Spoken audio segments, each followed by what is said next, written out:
eminent ladies who have broken the barriers, redefined leadership, and paved the way for the next generation. So I am very much delighted to welcome Mrs. Shajiha Mansoor, Deputy Project Director of SSLC, VSSC.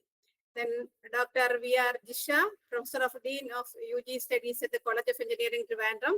And my dear friend, Professor 𝐺𝐬𝐿 𝐃𝐚𝐬𝐿, Senior Researcher and Assistant Professor at AMMACHI Lab, Amrita Vishwavidyapetham and the Vice Chair of Site Kerala Section. And these remarkable women have not only excelled in their respective fields, but have also inspired many through their journey. So tonight we have the privilege of hearing their insight, experience, and perspective on leadership, challenges, and opportunities. So a warm welcome to all three of you. Very warm welcome. Also, I welcome, I have seen 𝐾𝐲 sir here. So I welcome 𝐾𝐲 sir and all the executive members of 𝐁𝐚𝐬𝐽 and student volunteers or all those who are present here. So thank you very much. So let us hear from you all. Thank you. So have a nice evening. Thank you very much. Thank you, ma'am. So let's move on. I'm going to introduce the panelists now. So now let's meet the distinguished speakers who have made remarkable contributions in their respective fields. Mrs. 𝐺𝐬𝐿 𝐃𝐚𝐬𝐿, Senior Researcher and Assistant Professor, AMMACHI Labs, Amrita Vishwa Vidyapeetham.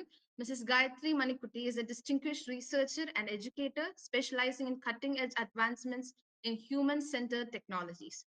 As a senior researcher and assistant professor at AMMACHI Labs, she has been instrumental in integrating technology with skill development, focusing on social impact and education. With years of experience in academic research, she continues to inspire students and professionals alike with her innovative contributions. We welcome you, ma'am. And Dr. V.R. Jisha, Professor and Dean of UG Studies, College of Engineering, Trivandrum. Dr. V.R. Jisha is an esteemed professor and academic leader who has significantly contributed to engineering education. As the Dean of Undergraduate Studies at the College of Engineering, Trivandrum, she has mentored countless students, paving the way for future engineers and researchers. With her expertise in engineering and academia, she plays a crucial role in shaping policies and fostering an inclusive and learning environment. We welcome you, ma'am. Next, Mrs. Shajiha Mansoor, ma'am, Deputy Project Director, SSLV VSSC. Mrs. Shajiha Mansoor is a trailblazer in the field of aerospace engineering. As a Deputy Project Director for the Small Satellite Launch Vehicle at Vikram Sarabhai Space Center, she has played a key role in India's space exploration missions. Her contributions to the space sector demonstrate resilience, innovation, and leadership, serving as an inspiration for aspiring women in STEM. We are honored to have these incredible women with us today to share their experiences and insights. So we are about to begin our panel discussion, and from how these few very minutes we had from these women, I believe this is going to be a very insightful, very powerful, and also very interactive session. So I'm going to set the context on how this panel discussion is going to go. So over the years, women have fought against odds to carve out spaces for themselves in leadership. Today, while we celebrate the progress made, we must also acknowledge that the journey is far from complete. Tonight's discussion is structured around 4 key themes: how far we come and how far we have to go. Next will be leadership and inclusivity. The third one, work-life balance and mental well-being. Fourth one, empowering the next generation. Through these themes, we aim to explore how women's roles in leadership have evolved, the challenges that persist, and most importantly, the way forward. From struggles of breaking into male-dominated industries to shifting perceptions of women's leadership today, our panelists will share their lived experiences, insights, and advice. This is an opportunity to learn, reflect, and engage in a conversation that is both empowering and action-oriented. So let's dive right into this conversation and explore the many dimensions of women's leadership, empowerment, and role of inclusivity in the work. So before we begin, I would like to due to the short time we have, I'd like to structure the questions. There are 3 questions in each of the 4 themes. So while we're answering that, I would like Mrs. 𝐺𝐬𝐿 ma'am to start with the first question, and the second question for Jisha ma'am, and the third question for Shajiha ma'am. So in between, for each question, if any of you has to add on to it, you can also add to that. Okay, you're welcome to that. So shall we start? So the theme one is how far we come and how far we have to go in women empowerment. So the first question, Ms. Gayatri ma'am, you have built your careers in an era where opportunities for women were much scarcer than today. Looking back, what are the biggest societal and workplace changes you've witnessed in terms of gender equality? How do you think the struggles you faced compared to those of women entering leadership roles today? Thank you, Anne. Thank you for the wonderful and the glowing introduction, and thank you to everyone who has joined this session today, and to my fellow. I had to, I mean, when at that time when you had to go abroad to learn higher engineering degree, you had to write the GRE exam. And in my batch, I was an electrical and electronics engineer. Uh, there were very, very few girls who were in my batch. And I was the only one from my batch who actually wrote the GRE and went abroad. So in my entire engineering batch, there wasn't anyone whom I could, uh, have as a mentor or as a peer. But things today are completely different. So many of my students today are pursuing their PhD degree in so many colleges, universities in the US, in Europe, in Japan, in Australia, and there's so much more support today than it was there then. When I joined work also, I joined Intel in 2000, and I had my daughter in 2005. And believe it or not, I had just 7 weeks of leave, 7 weeks. The baby is, just about a month and a half old. And I am just recovering from the entire pregnancy and the childbirth, and I had to go back to work. So the support that was there at that time was very manager dependent, and also you needed to have a very supportive, husband in order to continue the career. Thankfully, I got both. I had an excellent manager at Intel, a really wonderful person, and my husband was more like a mother to my child rather than, I would always keep joking at home that, I'm the father and he's the mother. So things were very, very different at that time. But right now, I feel that women are really at a much more advantageous position. A lot of because of the awareness that is there, because of the importance of diversity and inclusion that has been given in almost all the companies across the world.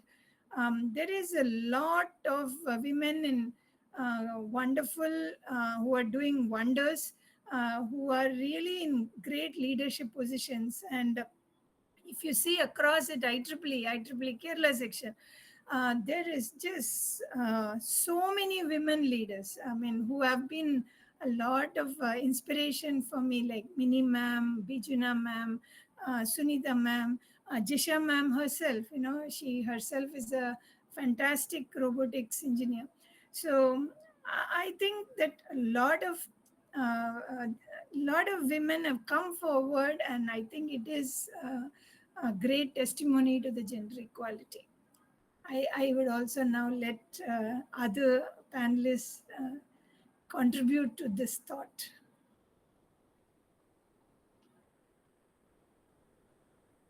Anyone, any of the panelists would like to answer to this?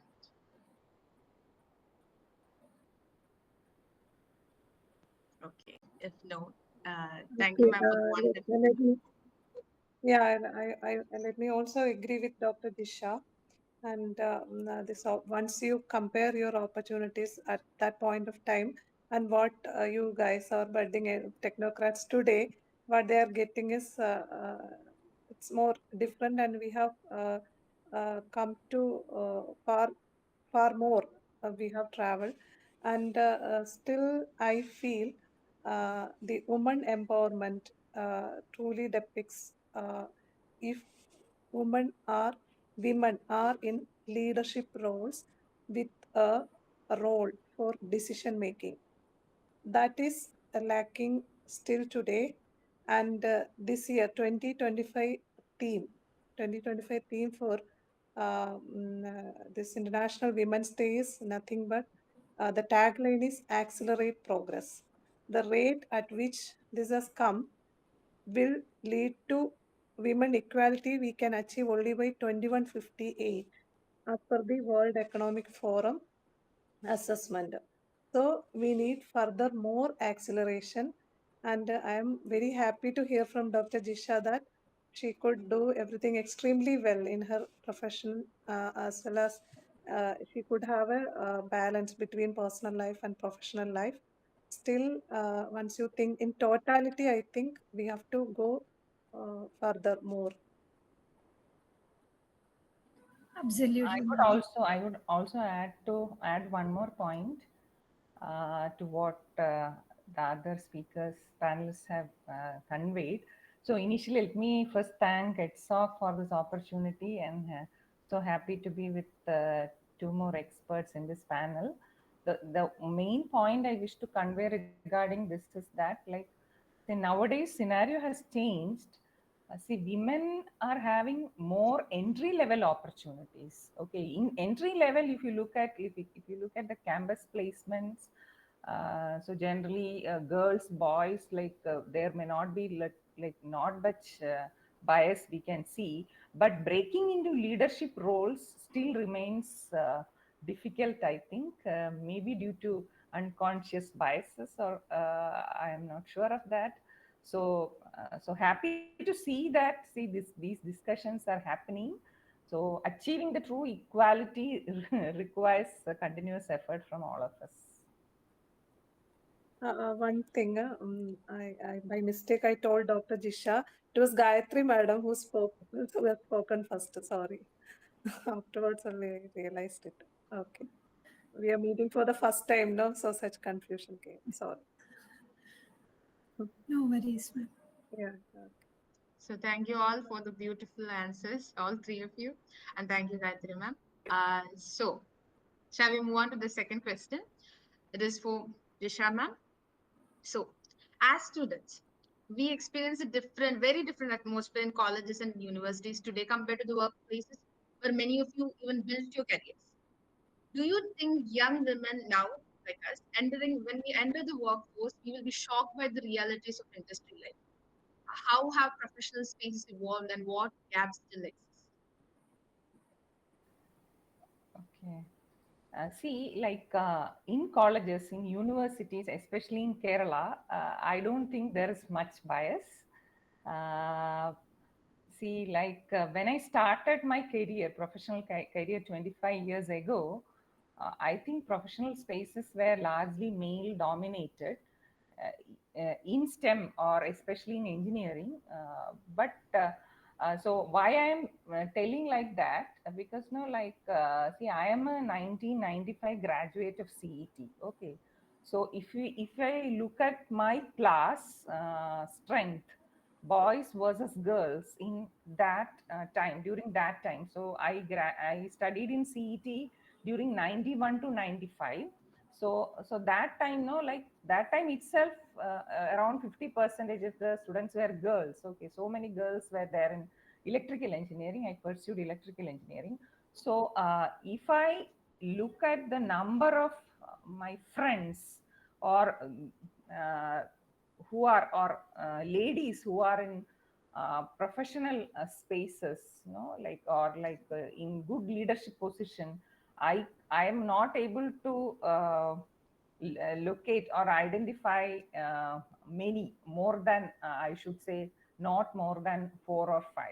Okay, so among the around 40 girls students who have studied in my class, so so they are actually all were trying to what adjust, like they were not at all opting for jobs, and they are simply opting to be with go to other countries along with their husband. So that was the scenario then, but still it is like that. If you still, I think it's like that. Recent batches also, if you take, I think the scenario has not changed much.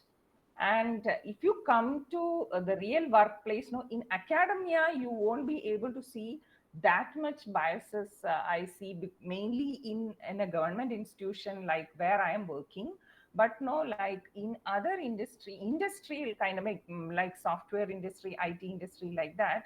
I think there are gender pay gaps. Like there are differences in perks for girls and boys, or ladies and gents. No, that may be really shocking for the current girl students, because no, like in colleges in Kerala, like we are not seeing much differences.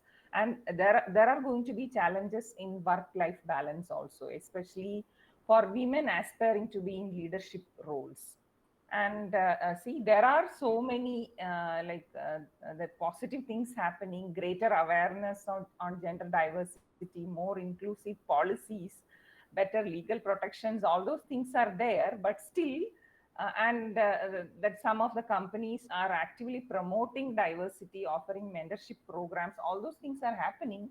But still, like we have to go forward to have a better environment for women.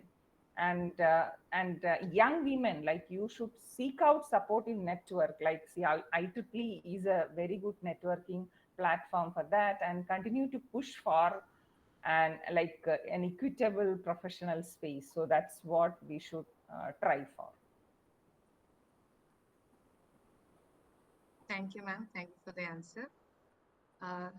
If there is nothing to add on, shall we move for the third question? Yeah, I got reminded of one metaphor. Still, recently we read in Hindu newspaper. Dr. Jisha also might have seen. Other panelist, Gayatri ma'am also might have seen it. And there is a metaphor called leaking pipeline. That's what Jisha madam was telling. Actually, the first barrier for women in STEM is this opportunity for education that Jisha madam clearly told. It is not there. Everybody is getting equal chance, and we are in the equal level, and level playing ground is there. But once it comes to profession, it is like we can see a lot of attrition of women employees. Many of our batchmates who are not working, and very few are in the leadership position also. So one Jacob Clark's only coined this metaphor, leaky pipe, and it is basically maybe due to the hostile environment in their workplace, or the traditional approach of having personal priorities, family priorities, and such things are affecting. So she was advising you people, young budding technocrats, to have more network and overcome this barrier. And at the same time, I strongly feel that there should be restructuring of organizations, and giving flexible working hours, and affordable childcare facilities. All those things should be there. Then only this number we can. A recent survey also shows that if we take around 98, in that Hindu article only I read, around 98 institutions, reputed institutions in India, they have surveyed and seen that engineers, women engineers in leadership position, only 8% is there. So maximum in biology and all, it's around 17%, but still in engineering, it is only 8%. So, our external environment structures and other things also to be changed to achieve more empowerment as a woman leader. Thank you. Yes, ma'am. Thank you for that. Thank you for the statistical and also inspiring information. Thank you for this, ma'am, and also thank you, Shahjahan ma'am. So shall we move to the third question? It's for Shahjahan ma'am. So Question is, what are some systemic barriers that still exist for women in leadership roles? And how can organizations work to eliminate them? For example, like any, as you guys mentioned, the pay gaps, maybe a silent bias towards women in leadership, maybe a silent bias in assigning projects to these women who are leaders. Such systemic barriers which are in the workplace. Some of we don't know because we are not working. So such systemic barriers we are unknown of what are there, surprisingly maybe there or still there. Could you please explain that and what can we do and how can we organizations work to eliminate them, or a society can we how can we eliminate them? So Shajiha ma'am, please. Thank you for that question. I was just thinking how to answer this. The immediately what comes to my mind is once one woman means there will be a assumption of stereotypical roles. Okay, like that. So I'm being in rocketry. I would like to um, give one thing. You might have heard about hidden figures. The women computers, the West computers in NASA, they all were women. Okay, and they were only designing the trajectories for prestigious Apollo mission and Mercury mission and all, and their roles were very very crucial, and but they were not recognized to that level. Okay, even I have read somewhere telling that John Glenn, the first orbital flight, no, he was not boarding his craft before getting the confirmation from this lady. I don't remember her name. I think Catherine Johnson. Catherine Johnson. And it is now everywhere it is told that Hidden Figure movie has come, and everywhere it is told she has played a crucial role. Still, their role as a stereotypical role, that recognition and importance were not given. Okay. Then once you see a woman is coming for an employment or somewhere, and people will think about how they are going to contribute, and they will be biased to the stereotypical roles. So their recruitment everywhere, such kind of restrictions will be coming. There will not be any flexibility. So that is one barrier I always feel like they are good for these kind of jobs, and they are not good for other kind of job. So our opportunities will become limited. That is one thing I felt. Then other than that, our priorities, no, for personal life priorities and all, sometimes we ourselves will refrain from this difficult assignments and all. That also affects us. Uh, then I think that is the main barrier I felt. And if you are capable, and this lady, this Catherine Johnson herself told, after so many years of her contribution, she had given the opportunity to participate in all men committees. There were no women at all at that point of time. They are getting opportunities once they prove their capability and the ability to that level. They are not prevented. That I strongly feel. But to reach that level, they are facing lot of uh, so internal and external stress. And that means, like earlier I was telling, no, there should be an external environment to support them, and they can contribute better in that situation. Thank you ma'am for the question. Of ma'am, if you have to add something. Can I say a few words as well? Sure, Uh, sure. Yeah, so one thing that I did observe, based on my experience in this, is that I started my career in the US for the most part, right? I started at Intel in the US, and there I was, the kind of work culture that I saw, it was of openness. It's a very flat structure. There is not, like, too many levels of hierarchy, and a lot of the Intel has the values they had these values that all the Intel employees had to, uphold. And it was primarily based on meritocracy. In the sense that if you are good in that particular job, you get your promotion, right? I am not trying to say that there was absolutely no discrimination, but at least there was no obvious discrimination that I experienced at all in it. But this good fortune that I had was not necessarily shared by my fellow classmates who graduated with me in 12th standard or in their BTech. Right? So one of the questions that girls get asked when you attend the interview is, when do you plan to get married and when do you plan to start a family?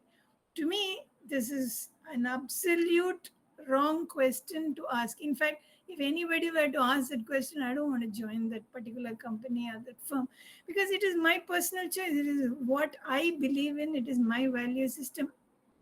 If whatever be it, whether even if I'm pregnant when I am joining, if the culture is such that they value me for who I am, for the merit that value that I bring into the system, that is what is important, right? So that discrimination is still very much there. So I am not trying to print rosy picture saying that everything is hunky-dory and there isn't any issues on gender equality. But all I'm saying is I did not face a lot of discrimination, which allowed me to develop my career in the trajectory that I wanted. But it is not always the case, and a lot of my friends do not, as as Jisha ma'am already said, and as Shajaya ma'am also said, right? Like, they don't continue in the leadership path because they stop after, because of childcare. They become the caregivers of the family for the elderly, for the children. They have to be the nurturers, they have to be the caretakers, and it just becomes too much of a burden after some point in time to manage work and this effectively. So yes, discrimination is there, but I think also women have to build. Women are the chancellor of Amrita University, Mata Amrita Nandamayi Devi. She keeps telling us, women are lionesses. So women are lionesses. We need to say to the world that we will persist. And I'm sure if you do that, it will happen. But that needs a lot of self-confidence and inner courage. Thank you. I will also add one or 2 points. Maybe the second part of that question, like how organizations can address these barriers, right? One thing is that like there should be equal pay and opportunities, right? So that must be ensured. That is one point. And there should be for support for flexible work policies, right? So like hybrid work options or parental leave policies, all those things should be there. And so there should be like mentorship training or some kind of training for supporting women through like some leadership training, mentorship, some training can also be given. Because like in entry level we can see lot of women, but why they are not coming to leader positions? So we can also think of increasing like that female representation in leadership, right? Actively recruiting and promoting women into decision making roles. So that can be done by the organizations for addressing these barriers, I think. Thank you, ma'am. Thank you all three of you for the exceptional answer. Dr. Jisha very clearly in a focused way, all the points were brought in. And equal pay is there everywhere. It is equal pay only in government organization everywhere. Then this from my organization's point of view, I would like to share a few more points. We have equal pay in ISRO, equal opportunities. Then we have childcare leave for 2 years. Then flexi hours we don't have. Flexible hours are not there. Then one more point I think it will be more appropriate is for women for their employment age restrictions. Some more relaxation shall be there. Then career re-entry options should be there.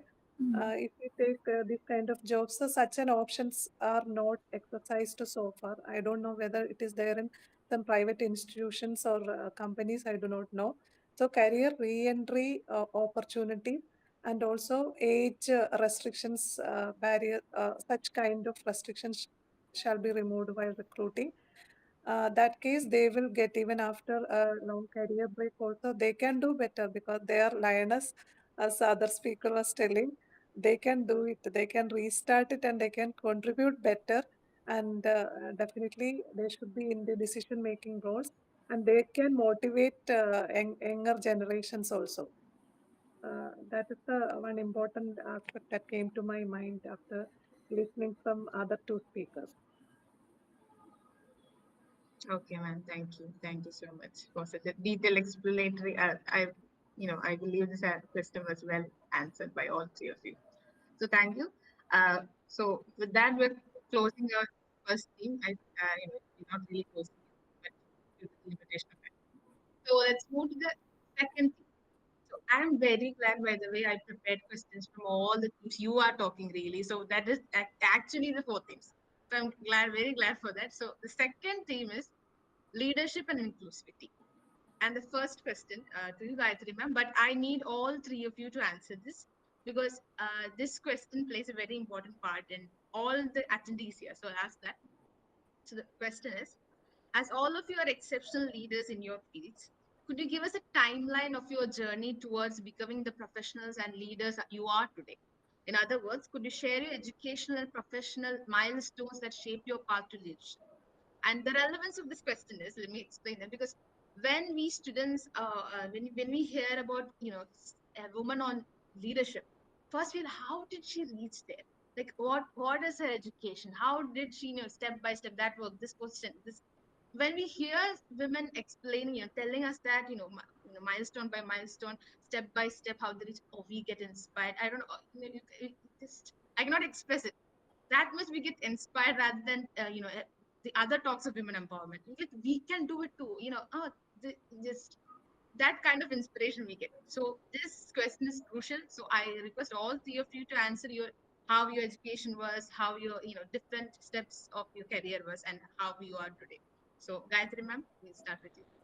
Okay, so after I finished my 12th standard from Gujarat, and I joined LD College of Engineering, which is part of Gujarat University for electrical and electronics. And at that time, I was quite a timid girl. I wasn't very confident about leaving. I actually got admission in BITS Pilani and several engineering colleges, but I was too not sure about leaving my home and going far and be by myself. My first, actually, what shall I say? The first confidence came when I joined L&T, and I saw that it is really my time. It was a man's world, and in this world, if I needed to survive, I really needed to. I mean, I was the only graduate engineer trainee in L&T who was taken there because I was part of L&T ECC, which is really they build thermal power plants. So basically, if you can imagine, I am like a 23-year-old girl. I had to get into boilers. I have to inspect. I have to see what is going on there. Climb all the way, it is like, I don't know, maybe like 14, 15 stories high. And in power plants and all, it's not like, it's not like a cemented staircase. They're all just rails. You just hang on to metal rails and you just climb. So many times, my parents would ask me, why do you want this career? Why do you want to be in this thing? But I learned that, if I turn back, if I say I can't, then I am going to not be able to have a career. So my father is a professor.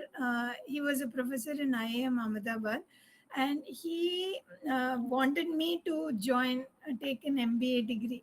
But me being the die-hard engineer that I am, I said, no, I want to be an engineer because I love being engineer. I think engineering is a great profession because you can directly make an impact to the society. Not that an MBA person cannot, but I really felt that way. But one thing I did feel is that I wanted to learn cutting edge engineering, and that is why I went to the US. I had the opportunity to study from University of Texas at Austin, and the advantage of studying from University of Texas is it was ranked 7th in the world. Advantage of getting a degree from that was that it opened a lot of doors for me. I didn't need to go and ask anybody for a job. People came to me with job offers. So I got an offer from Intel, and what the degree did to me was open the doors, right? I got a lot of job offers. But what helped me actually progress in my career was my mentors. Well, I had fantastic, my manager, starting from my manager. I had, there were managers who really were not supportive. There was one manager, but I had 4 managers at Intel, and 3 of them were like gem of a people. I'm still in touch with them. They still advise me on many aspects.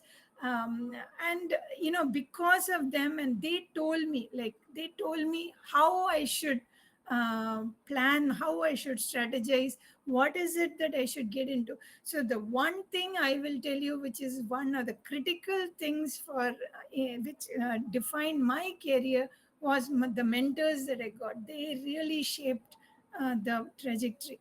And it is also the mentors and their I was not very sure after being in the US for 15 years. I wasn't sure about coming back to India. I wasn't sure whether this was the right move for me. Though internally I had a deep calling.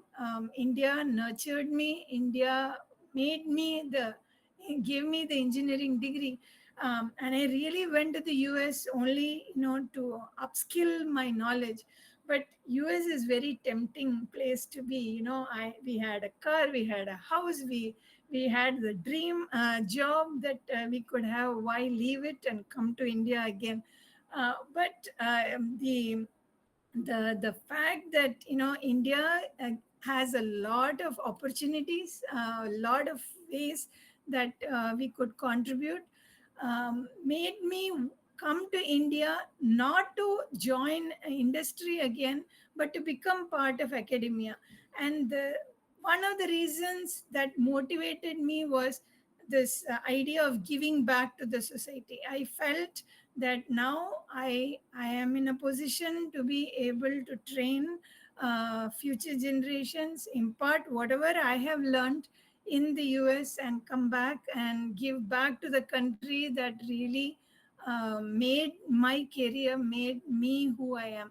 And in academia, I found that it's a very rarity that you have people who are 15 years in the industry, and then they come to academia and then start it in the academia. But the fact that I started my career in robotics in Amrita Vidyapeetham was again very helpful, because I knew exactly, based on my work there and based on my work ethics, how important it is to have, practical applications in whatever you're doing. Maybe that's why when I joined IEEE also, one of the things that actually attracted me was from the Education Society and site, because I could be part of STEM and I could do projects that can actually make an impact to the society, and that is very close to my heart. So I think that the milestones that really shape me is this degree that I got from the from US, and the mentorship, the guidance that I got. Even in IEEE, I was very fortunate to have Professor Mohammed Qasim, who really has been a mentor and is continuing to be my mentor. I have Keshav Sami sir. I really look up to them for a lot of things, continue to do. So I really believe that mentorship is the one thing that you all girls, in fact, everybody, it's not something for women, everybody, every new uh, go first thing do is find a good mentor, and they will really help you shape your career. Thank you so much, ma'am. That's a hell of a journey. That is very inspiring. So, Jisha ma'am, could you please share your journey too? Yes. Yeah, I was also getting goosebumps Yes, yes. when Professor Gayatri was explaining her journey. Okay, so about myself, no, like starting from school days, no, I loved physics and maths. Was pretty the only thing, no, during school days, or like during in our days it is pre-degree, so mainly the only one thing which was ahead of us was academics. Okay. Cracking the entrance was not that difficult, and I joined CET in 91, and like the only thing no that was in my mind was to have pretty good marks. Okay, so when I came to engineering, no, I really love to work with circuits and stuff, and maybe which really helped me to excel in robotics, I should say, because no, like without your hands making dirty, you can't work in a field like robotics, right? Maybe any other area, maybe you may be able to work maybe excel. And the main message I have to, like, the learning which I wish to convey to everyone is that, no, come out of comfort zone. So like whenever, no, I try to, I think, no, like currently I am Dean UG Studies of one of the prestigious engineering colleges in Kerala, and I am able to manage the undergraduate academics in CET. I think, no, because of the steps I took, many a times I decided to come out of comfort zone, and that is why I'm able to do whatever I am doing now. Okay.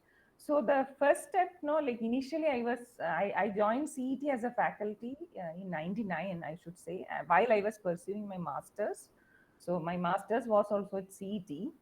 So because now as teachers, we have an option to pursue PhD in like national institutes like IISc and IIT, but no, like none of my friends were ready to go.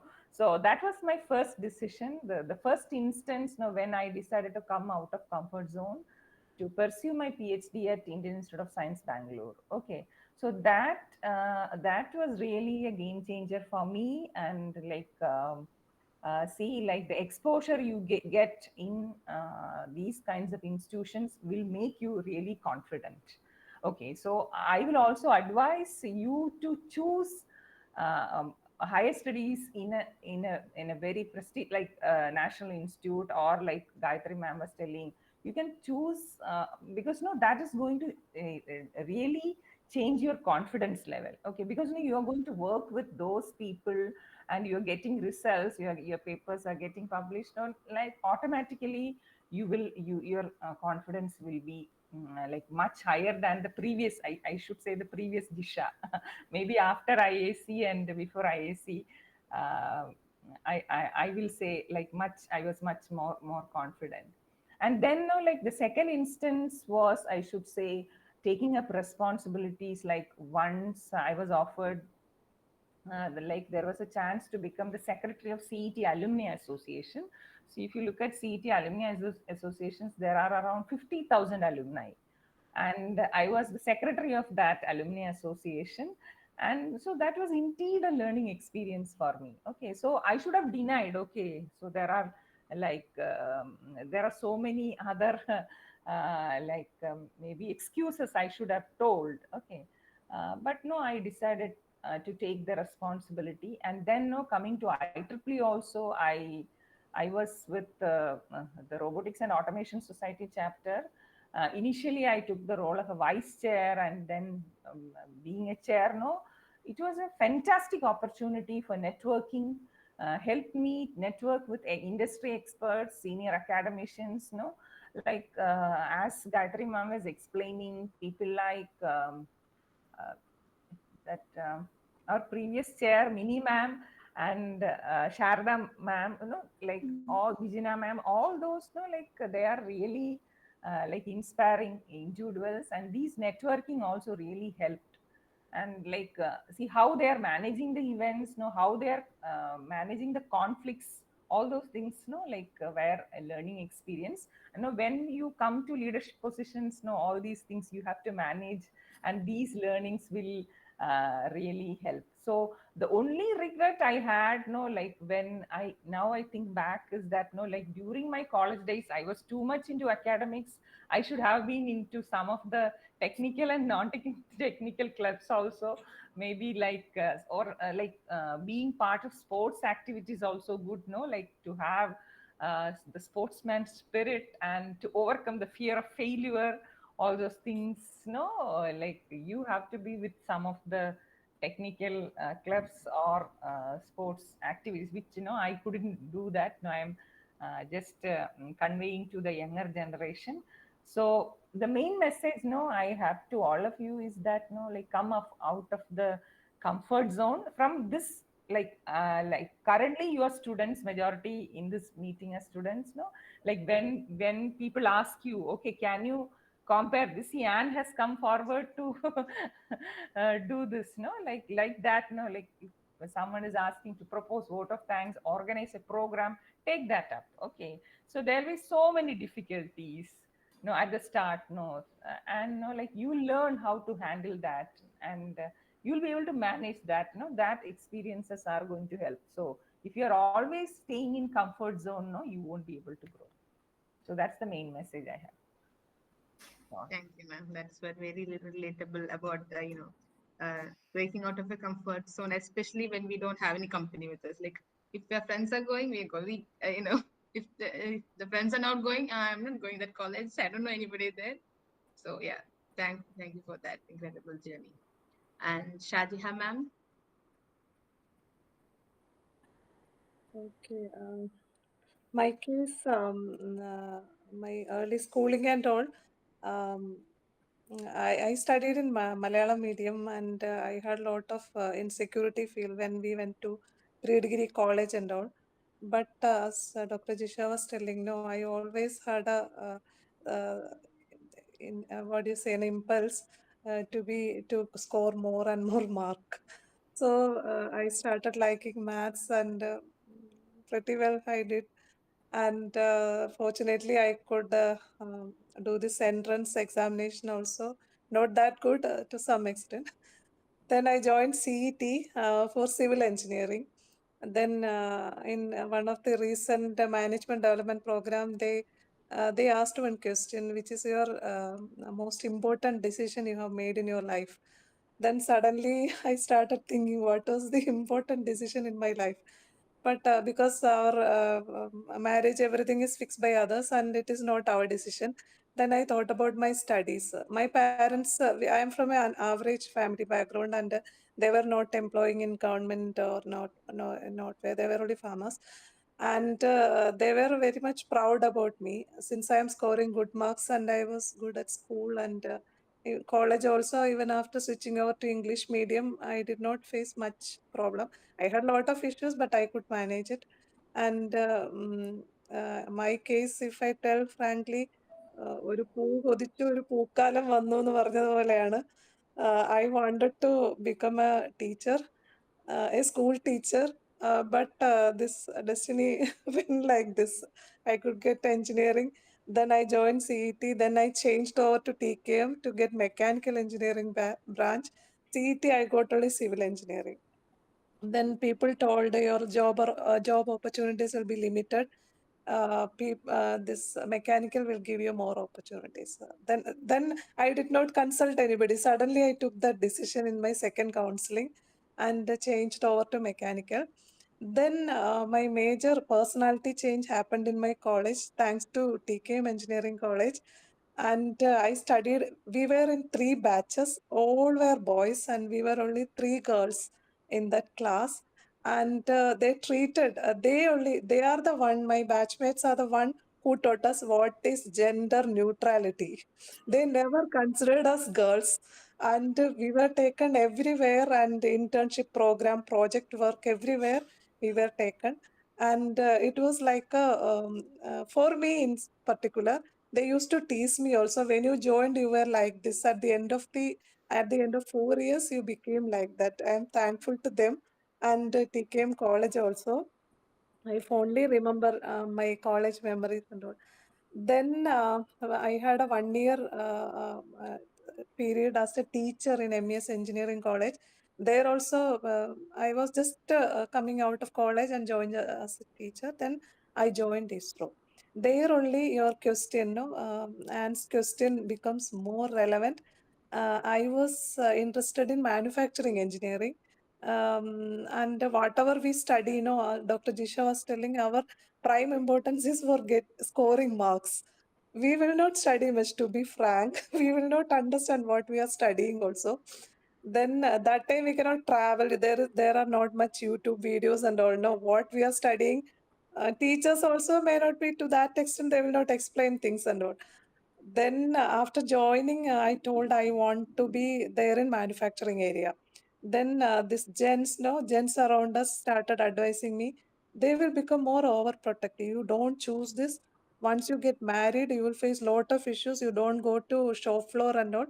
Then finally, being at my early age, I have settled myself in a more theoretical work like management area. I have joined.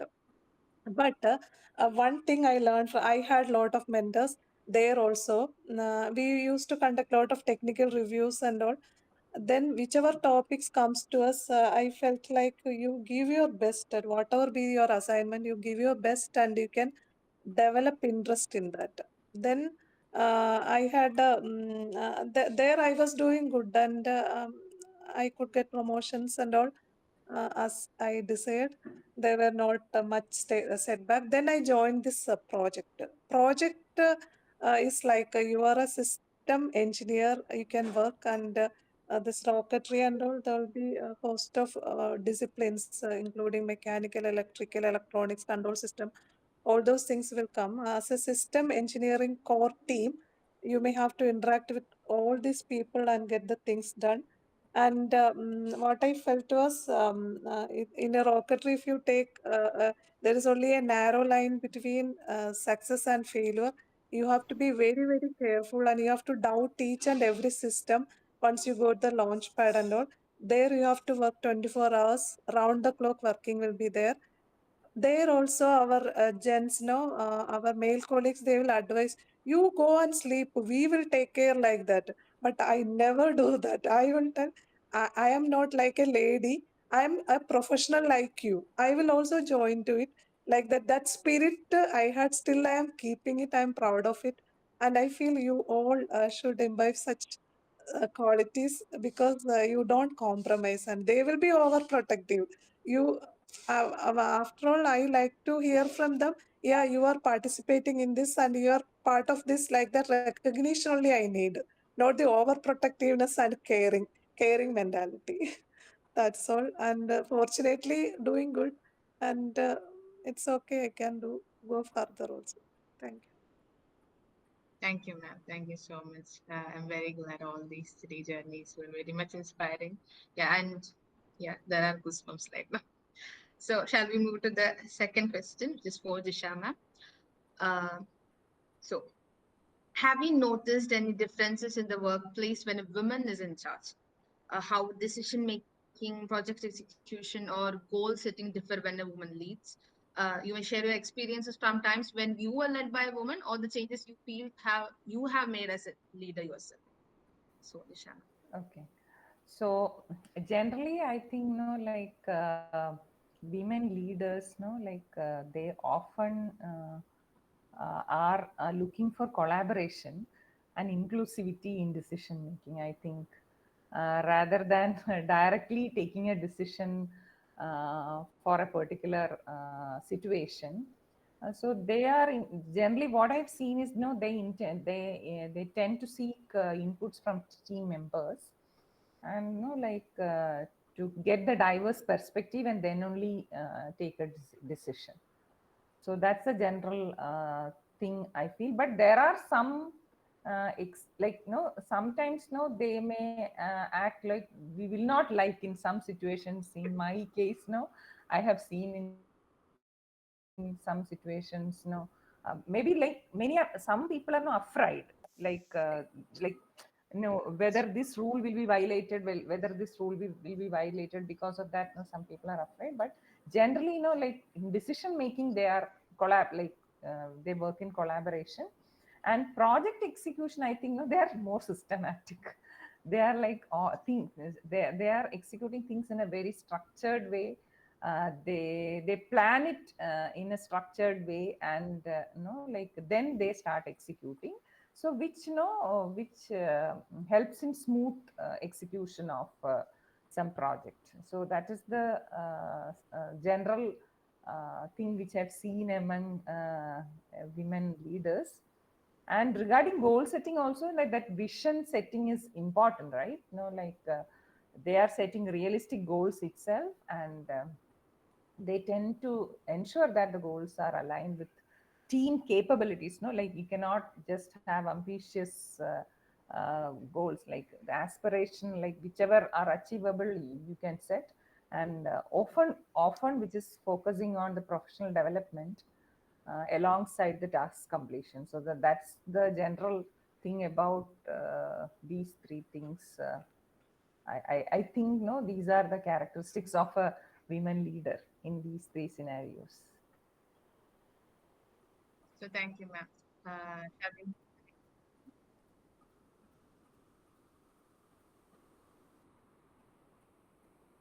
So the third question is for Shadhama. So this question is pretty much relevant for the Gen Z generation. So in today's world, with increasing focus on mental health, work-life balance, and the empowerment of women, we see narratives shifting towards themes like women don't chase, we attract, and workplaces adapting to accommodate factors like hormonal cycles.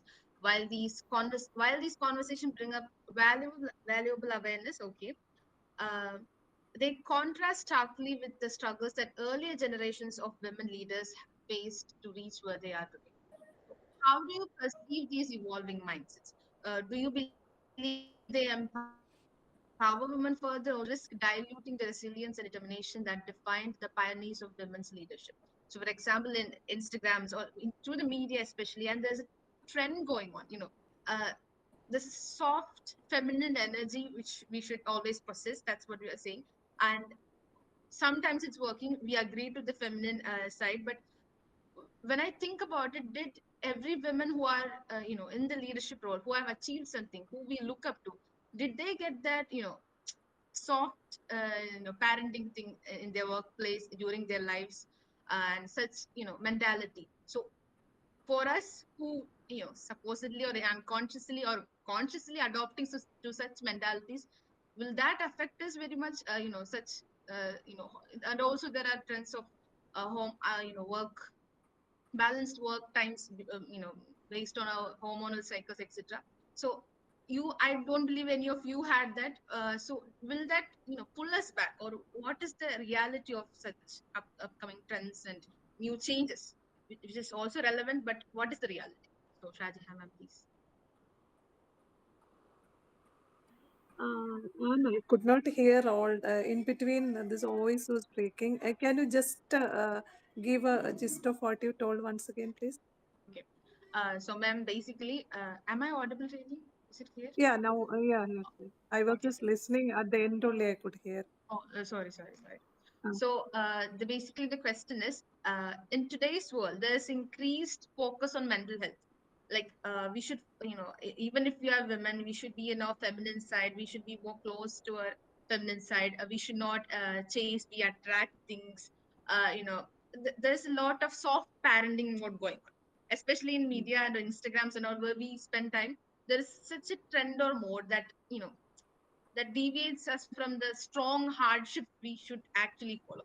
And there are also in a progressive world, there is also talk about having work times or work schedules which are blended with our hormonal cycles. We should be only able to be productive in such hormonal cycle of of a month. So you guys, as you all were a part of, not part of this generation, you did not have these soft parenting or these kind of situations, but we are having it. So do you think this actually pulls us back, or are these progressions good for us, or how do you think it will affect, or how do you think you had it in your generation? There was no soft parenting, I believe, because you had to work very hard to reach where you are. And what do you think this mindset will actually create? What will it affect us back? This soft parenting, this feminine energy, this women don't chase, they attract energy. Yeah, this terminology I'm hearing for the first time. Soft parenting. What is it? No, maybe like I think what she meant is that like ma'am, like you were telling earlier when you were working, your friends were not allowing you and like Yeah, same thing only. advising you Overcaring. Yeah, yeah, like that. yeah, That's what overcaring and you mentality. meant, right? Yeah, Yes, ma'am. Yeah, yeah, because like yeah. okay, I was you should thinking not the go same only. there. Okay, Yeah, yeah. those Uh, kinds of jobs are for us. Okay, you can be. Okay, okay. Actually, when I talk to our colleagues now, my friends and all here, nobody likes this over soft parenting. You said that I will say it as an overprotecting mentality. It's like that is not for they are not for us, and they treat us like a woman whose main role is something else, not like their roles, like that. Then this mental health, I think that needs more attention. Nowadays, we are overstressed, and no, because of our work schedules as well as our personal priorities. Then this biologically also this hormonal cycles and affects us a lot. Personally, I feel especially I am close to 50 now, and we never heard about this menopause related mood changes and all earlier. Our parents, we look back and all, we never noticed such things. But my colleagues, we all are talking about it quite often, and this is affecting our day to day official matters as well as personal matters also.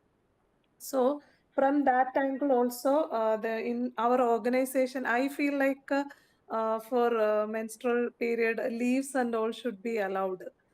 At least 4 days they should give leave, and we should take rest, because in this modern world, the modern lifestyle and all, such things are important.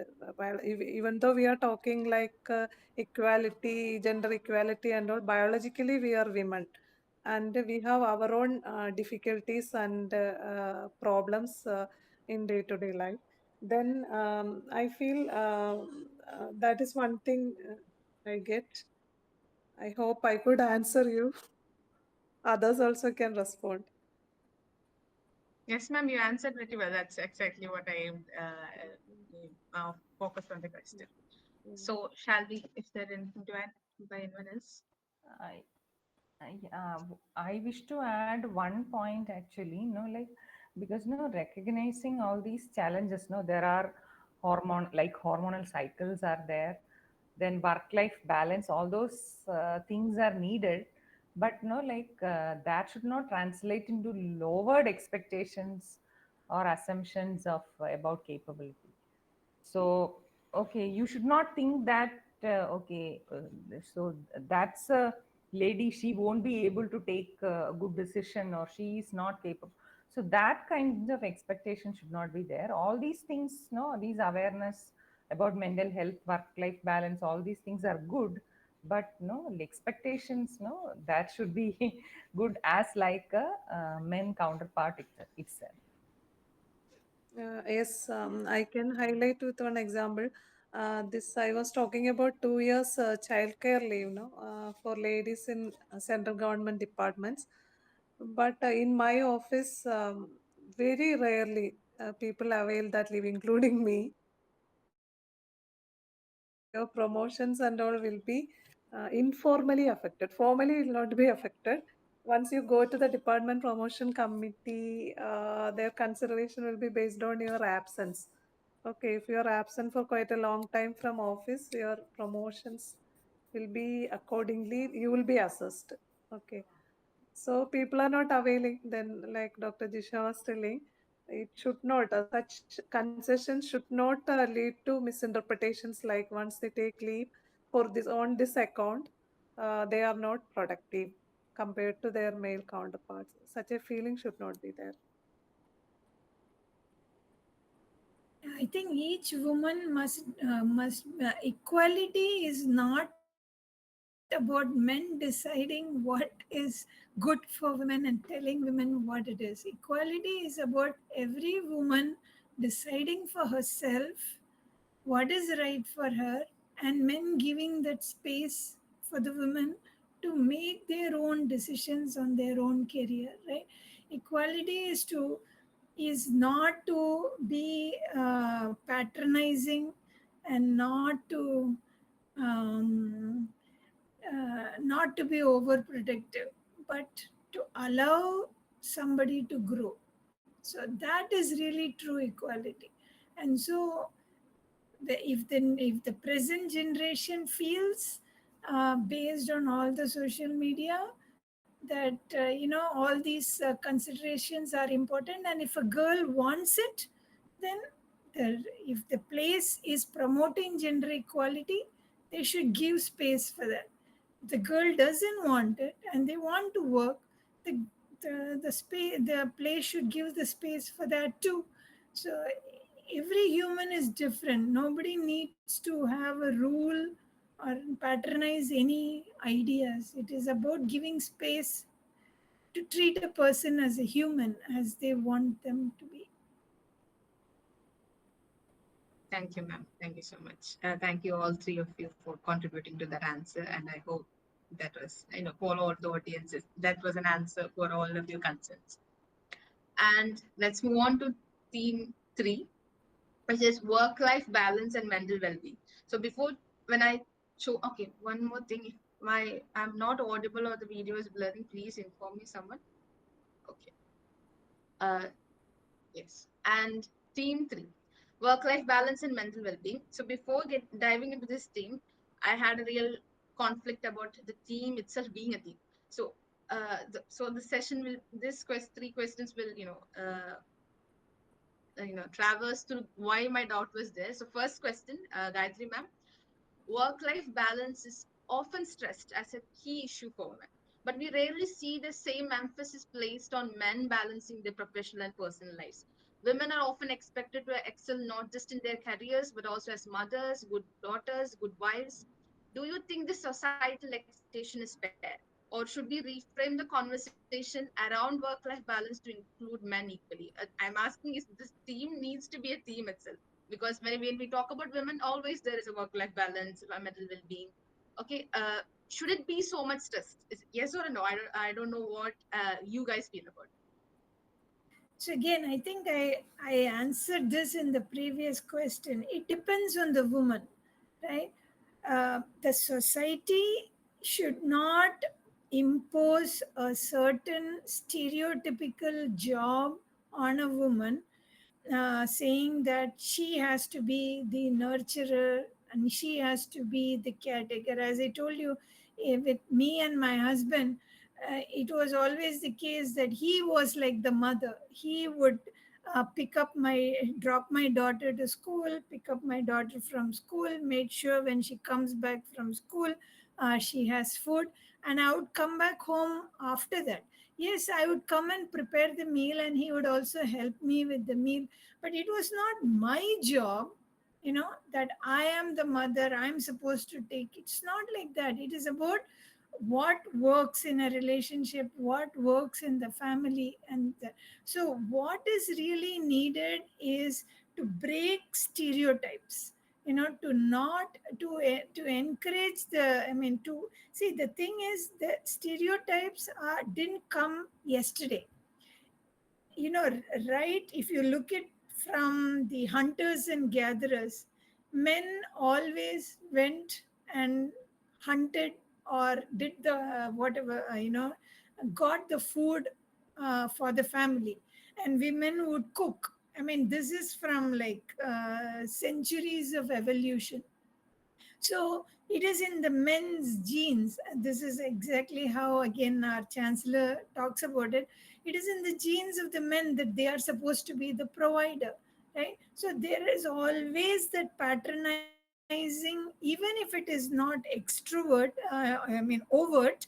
Internally, that patronizing feeling is there, that I am the provider and the woman is the the the person who is taking care of the elderly and the children. But women today are now coming up. Women today are asserting themselves. Women today want leadership positions and everything. The problem is, men are not able to handle this shift, because this shift has been happening for the last 50 years. I'm talking about a century wide. From centuries, you are ingraining a certain mindset, and then over 50 years you are asking it to be reversed. It's going to take men some time. It's not going to happen tomorrow, right? They are not going to be able to suddenly drop this gene of being the, you understand what I'm trying to say, right? So should the work life balance be a discussion only for women? Absolutely no. Should it also be done in the context of men? Yes. But will the society be able to shift? Will the society be able to accept it? The answer is no. You have to give it time. It has to take a generation or two where it becomes the norm. And only when the children grow up with this kind, like for example, I'll tell you this. When I started doing computer engineering, I when I was born, I only we had the rotary telephones, right? I never saw a smartphone. I didn't see it, till I came to Intel when we started building the smartphone. So for me, tech was not in my blood. But when my daughter was born, when she was a 1 year old baby, she takes my smartphone and swipes it and it opens. She is literally born in technology. Her fear of technology is simply non-existent. As I had, right? So when you're getting born in a different world, in a different ecosystem, your thinking changes.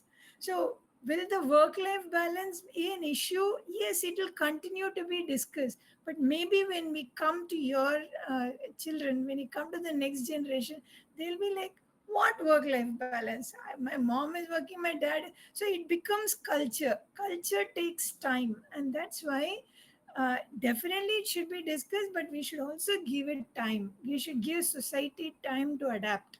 I don't think it is going to happen overnight. So I don't think women should take up arms against it and go ballistic on men. I think we must be compassionate, nurturing. We are the mothers. We have the maternal instinct within us, and we should always approach this with love and compassion and treat men as equal, not like, so many centuries you have dominated me, now I am going to dominate you. That's not the way to go, at least. That's what I think. Thank you, ma'am, for such a mature way of answering. think sometimes this topic is very much enraged among women, and such a mature perspective is very much soothing for us.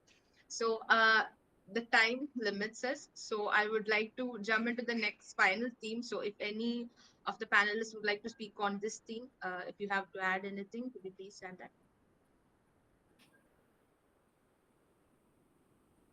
I hope that is a no. So let's move to a final theme. So it's about empowering the next generation.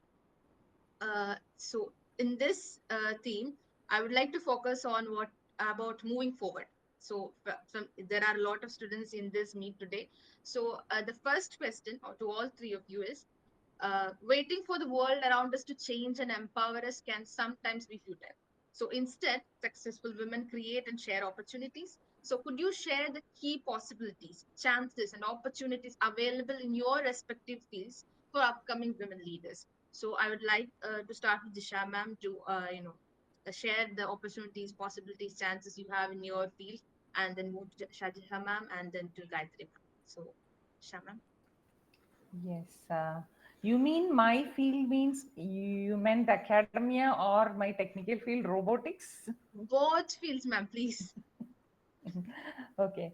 So I think no, like academia is always a good option. So many people know are not aware of the perks of a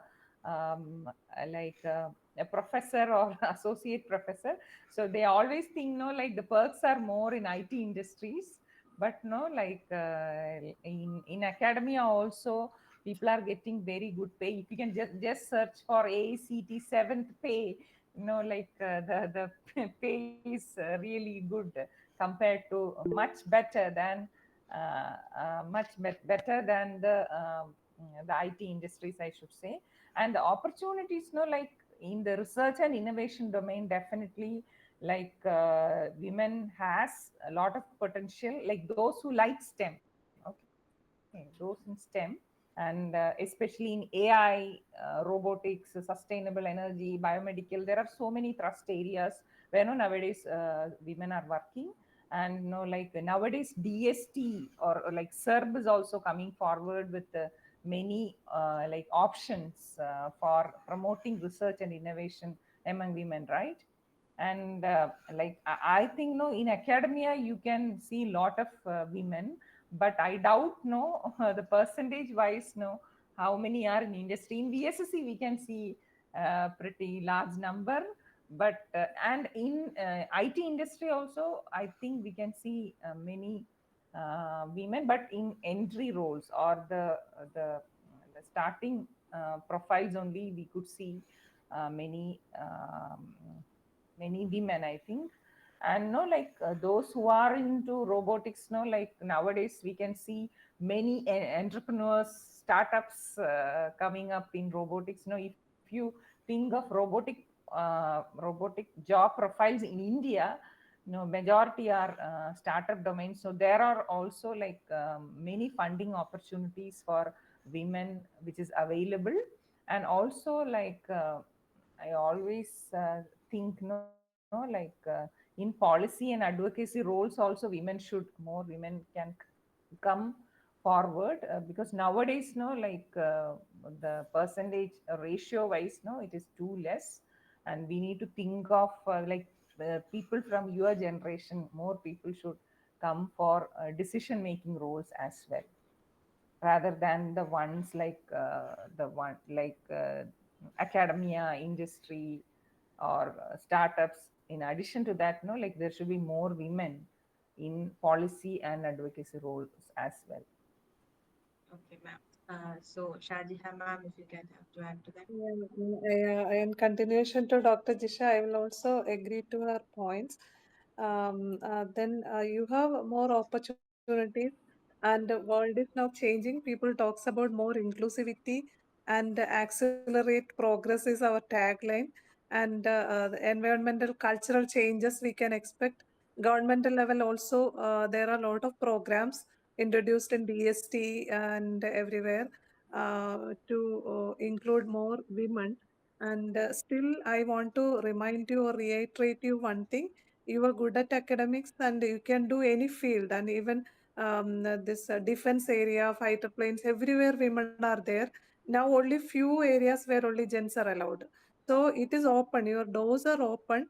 But once you enter the professional field, we told, all of us told, what are the challenges we faced. Those challenges are still existing. So you set your goals and work for it, and you give your 100% to it. And there are external factors like work-life balance issues and all.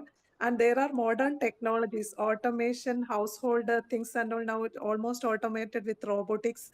We have robots, now sweeping robot and all now at home.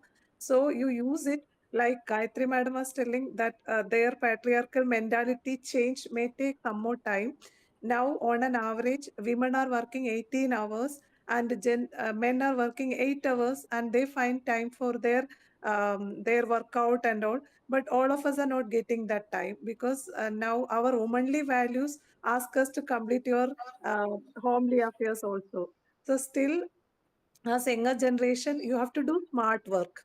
You do smart work, you balance both, and I wish you all the very best. I am sure that our generation, you people can lead and take forward this work, and you can be in the most important decision making roles.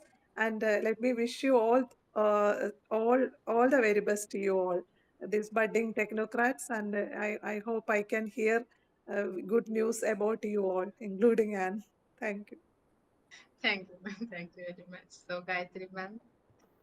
No, I think Shajia ma'am and Jisha ma'am are really, covered. The one thing I will only add is everything you need is within IEEE. You will get your mentor, you will get opportunities. IEEE opens so many doors to you. Just be a smart IEEE student and a smart IEEE professional, and I'm telling you, you are already doing it.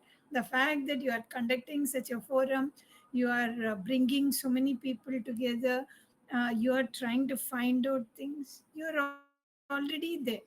So IEEE is a global organization. Reach out to other countries. You are not limited to Kerala, you are not limited to India. Today you can reach out anywhere. So reach out, use the IEEE network. I'm telling you, you are your own limit. That means where you set your limit is where the limit is. There is no limit actually. Okay, thank you, ma'am. And we are going to close the panel discussion. So, if any three of you have to add any more, to this, you may. Maybe concluding, like, just no, the other panelists were motivating you also. I will also say some few words and then stop. No, the learnings and maybe some extra things I wish to convey to the younger generation. See, I maybe like the other panelists were also telling, like, maybe we were concentrating too much on academics, but that is also good. No, like, you need to have a minimum level of CGPA. That is important, no doubt about that. But my suggestion is that be part of some extracurricular activities also. As Gayatri ma'am was telling, IEEE is the best option. You can, and you are already into that, and you can be part of some non-tech groups also, some music club, dance, or anything, like that. That is going to definitely help you as a, like, an individual. Not like, see, that is definitely going to the life skills, no. So that is also very, very important. And no, like, one more thing, no, which I was not doing when I was a student, is that, like, I was never congratulating myself. Okay, so you should congratulate yourself, thank yourself for what you are today. Okay, so I was not at all doing that when I was a student, but I maybe like um, maybe after entering the profession only I started doing that, which will really help you all. And no, many a times we forget our well-being, and that is always our last priority. Generally, that is the general trend of women.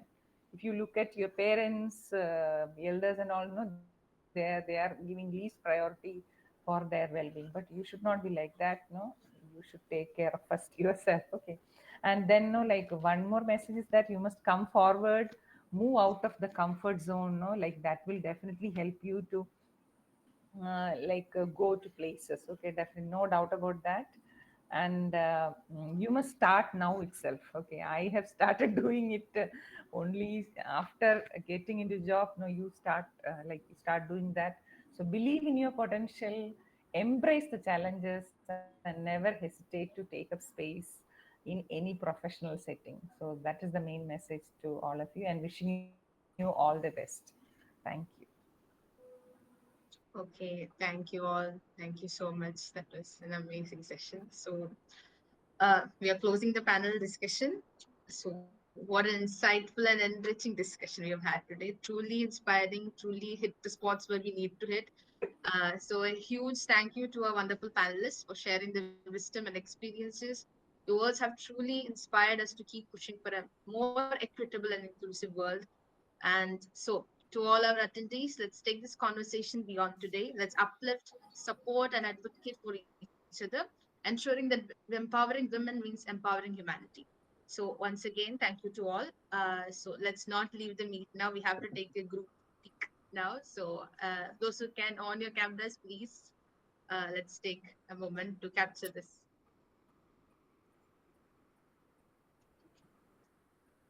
Is it ready to take the picture? Anyone from I think that it's pin on. that someone has Uh, pinned you. That's Everyone, please turn on your camera.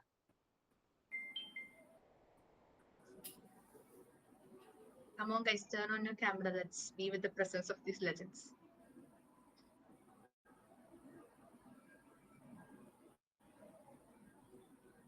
Where are the ladies? Come on.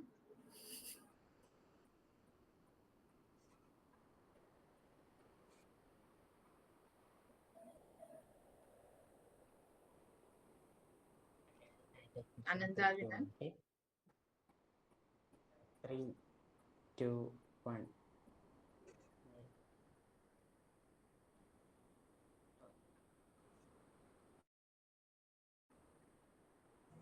Okay, are we done?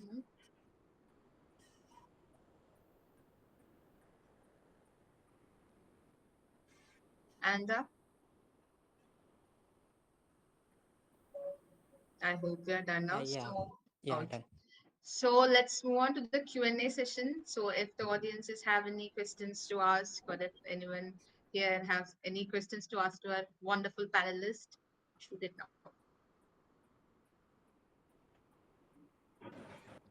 Hello, my name is Nandana. So my question is open to three of you. In a field where women are often the minority, how can female friendships and network act as a game changer?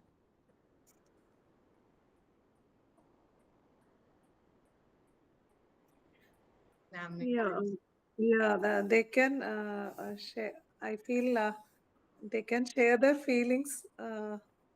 Whatever there will be some challenges in workplace that is specific to your gender.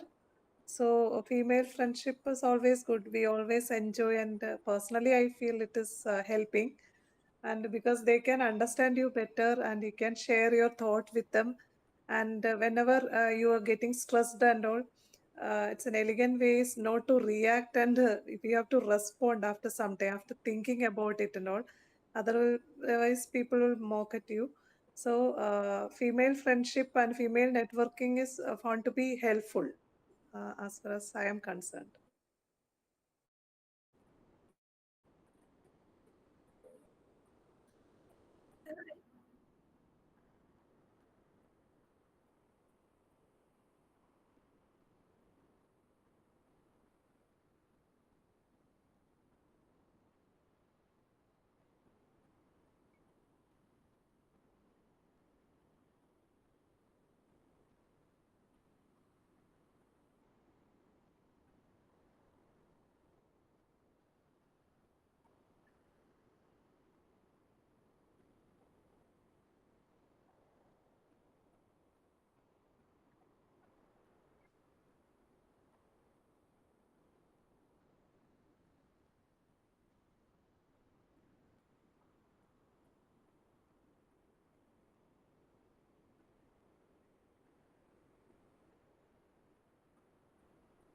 Um, who has asked this question?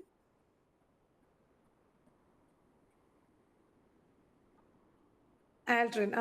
Aldrin, I did not hear your name. Okay, Aldrin. This leaky pipeline phenomena comes in professional front only, in institutions and organizations where you work. And one thing is this student bodies and all, they can make them aware of the challenges ahead in once you go to your profession. And we were not knowing it. Once you experience only, you will come to know what is happening around. We will not know. And once you work in, I did not feel anything personally in my profession. Still, I heard many of my friends telling their problems. The hostile environment, sometimes it can come in your profession. That organizational cultural aspects will affect you. Such things, there can be collective discussion on such things, and panel discussions like this and all will open up you all to these realities. Once you know the reality, you can prepare well to overcome that. It's a reality, and we have to overcome that barrier by proper preparation and awareness of the situation. Accordingly, you can strategize and go ahead. So I truly agree with you. Student level also, at college level also, we should think one step ahead about such things also.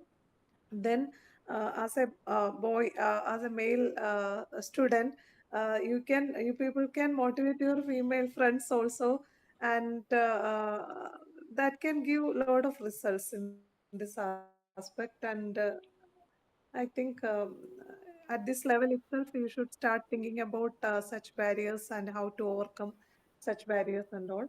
Then another aspect is everywhere in every profession, some role models should be there.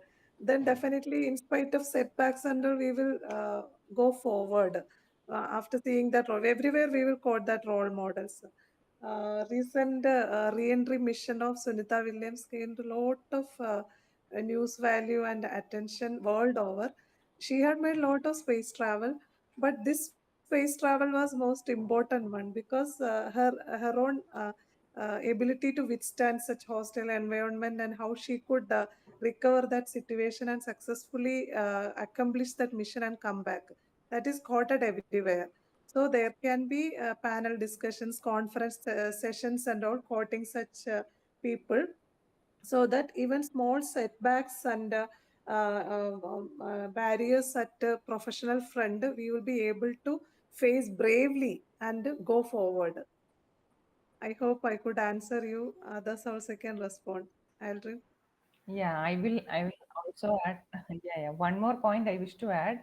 Maybe like, see, people like Aldrin have attended this session. Okay, so definitely the upcoming generation, there will see these kinds of sessions, panel discussions. No, at least I was thinking, no, this is going to be all girls session, but it's not like that. So there are many other boys attending. So definitely, in coming generations, changes are happening, right? But no, definitely in the upcoming generations, we can see positive changes. So that's what I believe. Yeah, I think it'll be wonderful because Aldrin, you brought this up.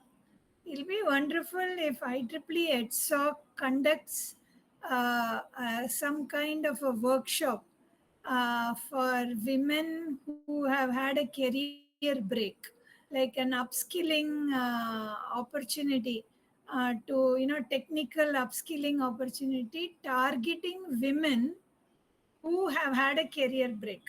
Because generally, if you have a career break, you are afraid that you are a little bit, jaded in your skills. So if you can do some initiative, or I will even push it forward if you are even more ambitious, and there is a lot of enthusiastic volunteers like Anne and all of you want to come together. You can have a job, you can conduct a job fair for women who have had a career break. You are showing that IEEE cares. for women to. I think what is needed is a push, and if you can give the push, that'll be really fantastic. Thank you, ma'am. And I would like to add to that, in the latest AGM this year, we actually discussed that. So glad we have like-minded people, and this is such a needed thing. So yes, of course, there will be a session, ma'am. Okay, thank you, Alvin, for the question. Thank you, all of you, for answering. So due to lack of time, we are moving to the next session. Is there any Q&A left? You can leave in the chat boxes now, or anyone? I hope there is no. Then let's move on to our next session, which is a display of a virtual mementos to these legends, our panelists. So our Muhammad Sultan, you will be presenting the virtual mementos to all our panelists. So.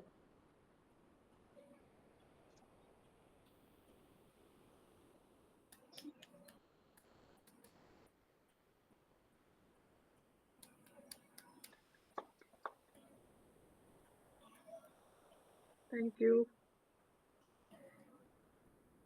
Thank you so much.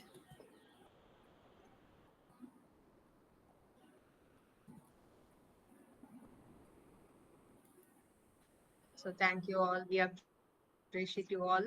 So let's move to the next session, which is the vote of thanks by Angel P. the SLT member of IEEE 𝐁𝐸. Angel, could you please deliver the vote of thanks?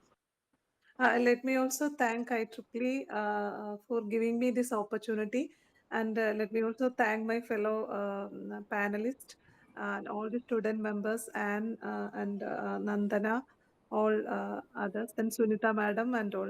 Let me also thank on my personal behalf. Thank you so much. Okay, well, one more thing. After the vote of thanks, we'll be sharing a form, feedback form. So those who only fill the form will receive the certificates. The participants, please know the form is being shared in your groups and in the chat box as well. Please do fill it. Remember the certificates. So, Angel, please deliver the vote.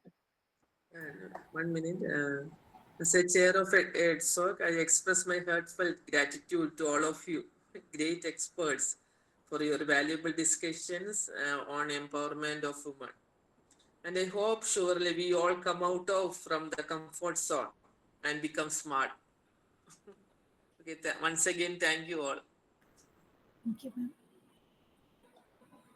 Thank you.